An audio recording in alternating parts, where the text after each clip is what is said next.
Bravo! What a delightful display of magic. My court and I are always thrilled when you come to town, mage. As king, I give you my thanks for entertaining us. As much as I would love a repeat performance, I'm afraid my court has other things that must be attended to. But there is one matter I would like to discuss with you. With your magical expertise, I thought that perhaps you could advise me on the kingdom's recent lightning mite infestation.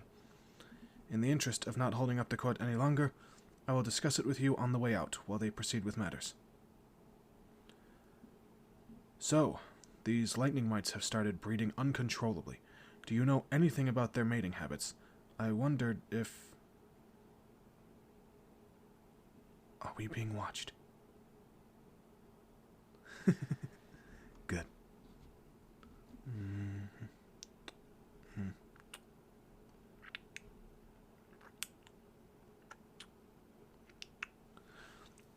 Now come on. We'll head over to my chambers. I made sure the guards aren't patrolling heavily along the way. Whew. Come on. There. Come here.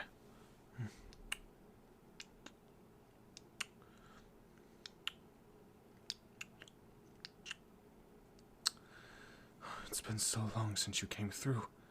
If I didn't know any better, I'd say you were avoiding me. I'm kidding. I know you're crazy for me. I mean, who could blame you?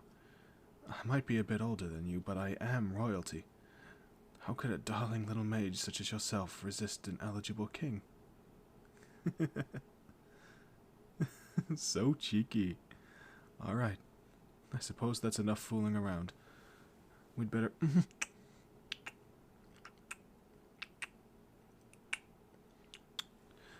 Oh, come on, that's just not fair. Oh, I'd love to just enjoy your company, but that cursed lore master is starting to get suspicious, I think.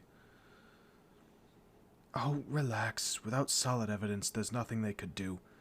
And we're not about to be outsmarted by that ancient fossil anytime soon.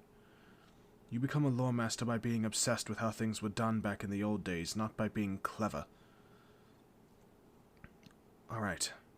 Well, I'm afraid we're going to have to wait a while longer before we can be together. Well, in public, anyway. I know. Every day we're apart just burns me up. But if the Lore Master declares me illegitimate, there would be a coup. Lore Master is only a ceremonial role, but people trust them to maintain tradition. And being in a relationship with a commoner, that would definitely be against tradition. Thank heavens I'm not already married, or things would simply be impossible to fix.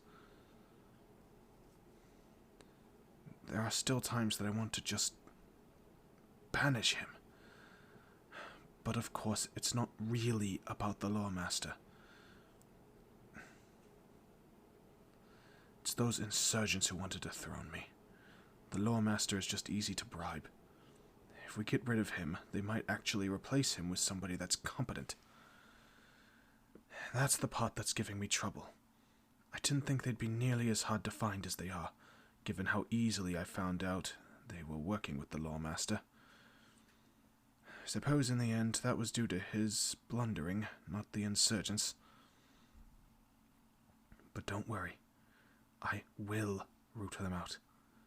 Once that's finished, I'll be able to make knowledge of our love public. Not that half the royal court doesn't already suspect us, but they can gossip all they like. It makes no difference. Anyway, for now we'll have to maintain secrecy. It is a little fun, though, sneaking around behind everyone's backs. Don't you think so? What's the matter? You seem so somber. What do you mean you can't visit me anymore? Why would you say that? Oh, that's right. I heard they were closing their borders. But what about the other route? Bandits. Is my kingdom the only one that patrols its roads properly? Still, I'm not sure why that would prevent us from seeing each other. It just means you can't travel. Ah, I see.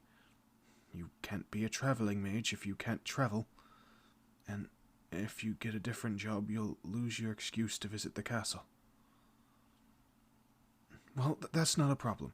In fact, it might be an opportunity. After all, you are beloved by me and my court. If you couldn't travel for your work anymore, why, it would only be natural to come to your aid. I was thinking about doing this anyway. I could make you my court magician. Think of it. You could live here, with me. Just think of it. Just perform for me every so often, and I'll be able to pamper you like you deserve. No more living in a wagon. Think silk sheets and down-filled pillows every single night. Why, I might even get you some of your own, though I doubt you'll get much use out of them. Look at you blush. I can't wait to see more of that flustered face. Oh, don't worry. Like I said, it's a completely normal thing. I mean, you are a bit young for a court magician, but everyone knows you already, so it won't seem that strange. We haven't had one in a long time, not since the incident with the toads. I feel like you should be more excited, love. Don't you want to spend more time with me?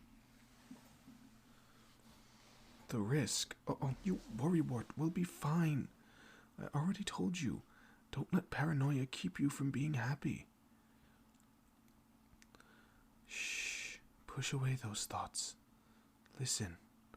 First of all, it might not actually be the end of the world if the lore master found out. Well, there is a certain someone who owes me. I could call in a favor. They could cover up the whole thing. But, well, that would be a really big favor, and I'd much rather save it for something else. So it's not as though you could ever be responsible for me losing the throne. I can take care of it if I need to. But you know I would give it all up for you if I needed to. You mean everything to me. Do you remember when we met? I just rejected my final marriage candidate. For years, I was presented with vain, selfish, awful people who were only considered eligible for me because they had royal blood. And on that day, the last possible option came before me, and I said no. They disgusted me, them and all the others. Everyone was in a panic. They urged me, begged me to reconsider so I could have an heir. I sent them all away and called for anybody who could distract me from my frustration. I was told there was this young traveling mage in town. I agreed without thought. I didn't really care at the time. I'm ashamed to say that I don't remember much of your performance. I just brooded the whole time. I'm sure you'll recall I even left early. I was just pacing around the castle. But after you finished, you came and checked on me. At first I thought you were just worried you had offended me somehow, but there was real concern for me in your voice. You were just worried about me as a person.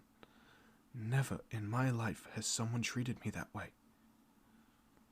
I couldn't bring myself to tell you what was on my mind despite your thoughtfulness.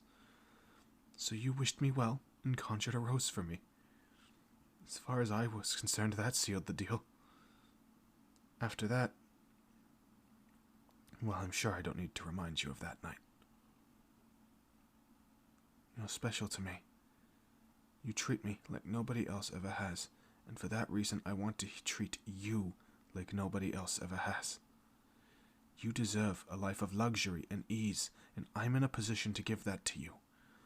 I will stop at nothing to give you the happiness you deserve, just as you've made me happy. You are worth the risk. Uh-oh. I know those footsteps. Quick! In the closet! Your Highness, there you are. Why are you in your chambers? I thought you would be back in the throne room by now. Lord Master, my apologies for not returning. I was feeling faint. I see. And what happened to the mage? Did they leave? Yes, the mage left. Actually, there is something I want to discuss with the court about them, but that can wait until I'm feeling better.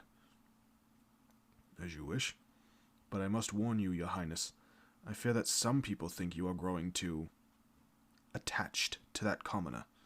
Truthfully, I am one of them. Your concern is noted, but the mage is perfectly trustworthy, and I am well within my rights to enjoy their performances. Now leave me, as you command.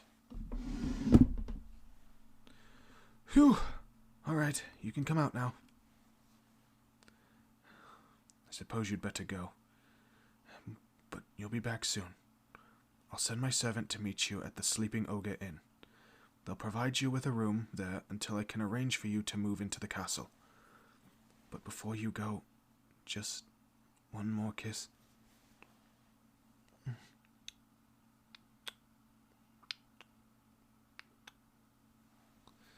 Until next we meet, darling.